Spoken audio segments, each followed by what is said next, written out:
Back when I was in third grade, I remember this moment. My entire class was sitting at the front of the room, in front of this whiteboard where my teacher was teaching a math lesson. What would happen is she would write a problem on the board, and then each of us students had our own smaller whiteboards, which we would follow along with. So while everybody else around me was doing the work, doing these problems, I thought it would be a better idea to doodle on my whiteboard. So while I was doodling, one of my classmates in front of me, let's call him Dean, happened to turn around and notice what I was doing. And he must have thought it was a good idea because he started doodling too. So there we were, Dean and I, just surrounded by people actually doing work, and we were just slacking off. And it wasn't long until our teacher noticed. And here's the thing. I know that I was the one who was doodling in the first place. I was initially off task, but it wasn't me who our teacher noticed slacking off. It was Dean. And she definitely didn't like what she saw because in the middle of her lesson, she pauses, comes up to Dean, picks him up, like physically off the ground. She screams in his face and from the entire class. She says, "Dean, if you don't stop doing that right now, you're going straight to the principal's office." And there was silence. And I look at Dean's face. This kid is absolutely mortified. He starts crying, he's shaking, he looks pretty upset. So the teacher puts him down and just continues her lesson like nothing happened at all. And so Dean's sitting in front of me, and I just watched that all happen in front of my eyes, and I feel absolutely terrible because I was the one doodling in the first place. So he's in front of me, I'm trying to reach over to him, I'm trying to apologize, but he just isn't having it, he's not turning around. And in that moment, that guilt I felt for getting Dean in trouble was truly the worst feeling in the world. And I feel like everybody can relate to that. Everybody knows the feeling of getting someone in trouble or when someone's mad at them. Everyone knows how truly terrible that feels. So that moment happened 10 years ago, yet I still remember those emotions and I still value that moment to this day. And the reason I tell you that story is because in my head, that is the first time in my life where I truly realized the power of forgiveness. After experiencing that guilt, I knew that I never wanted to make anybody else ever feel the way I did. So in moments where maybe I found myself in Dean's shoes, I would look inside myself to recognize the fault in my own actions, to take responsibility for what happened, and to let the other person know that everything was going to be okay. From there, those small acts of forgiveness started to grow. They expanded into a defining pillar of my life. It would have been great if Dean forgave me, but keep in mind, we were only in third grade, and those ideas were still developing and growing in our brains. In fact, a study from UC Berkeley studied how different age groups had patterns of forgiveness, and they were able to categorize it into 4 different groups, starting with 4th graders, who are roughly age 9 to 10. They often associate forgiveness with getting even. So applying that to my situation with Dean, he likely would have forgiven me if I was punished in a similar way as he did.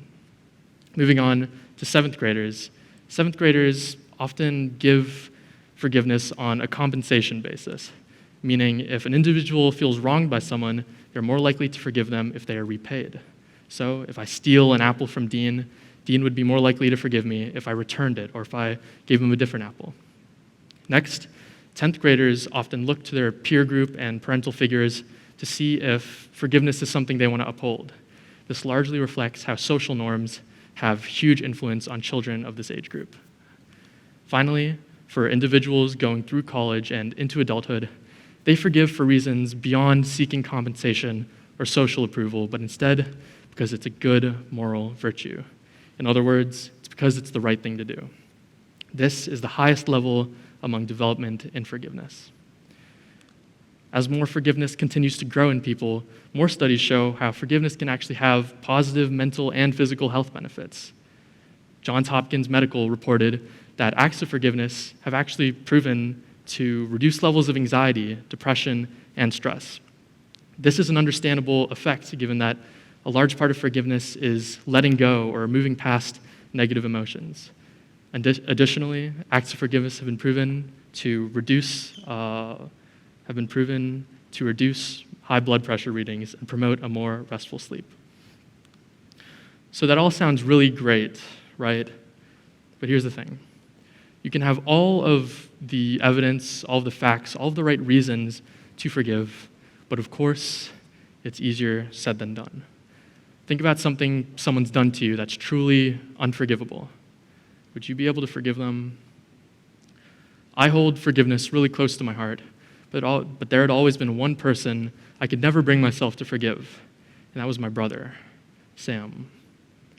So this is one of the old photos, one of the rare photos that I have where him and I actually look kind of friendly, and it deceives you because we were quite the opposite of that. Sam and my relationship was not friendly. Growing up, all I wanted was to be best friends with my brother. I looked up to him like he was a hero, as most younger siblings do.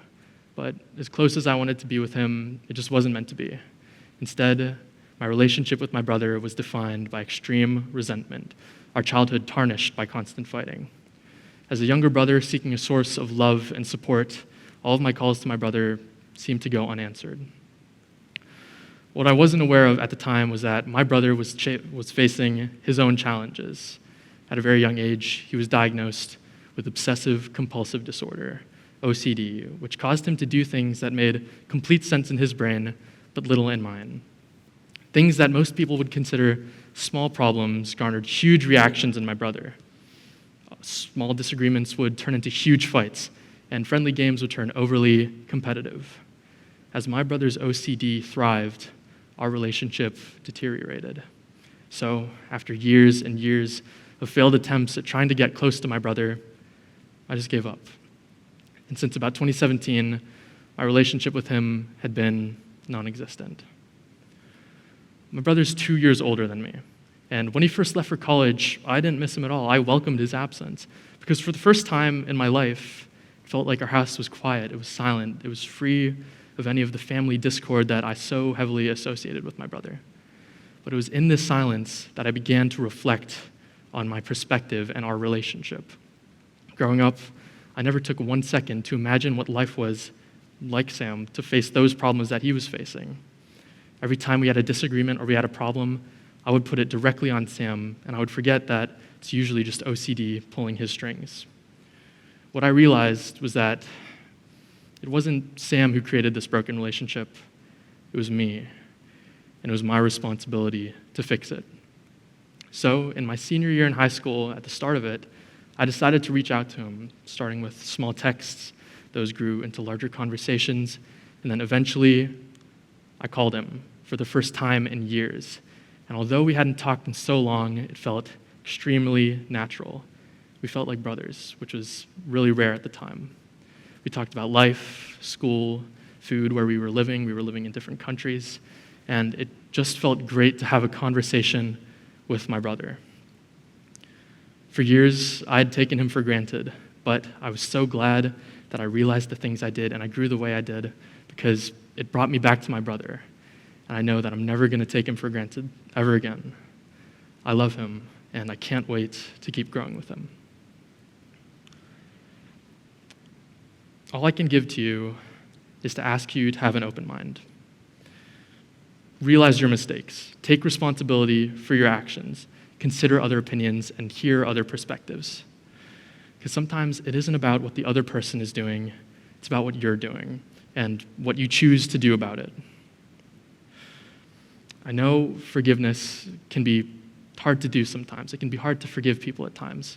But if you take that leap, and if the situation is just right, I promise you that it would make something beautiful. Thank you.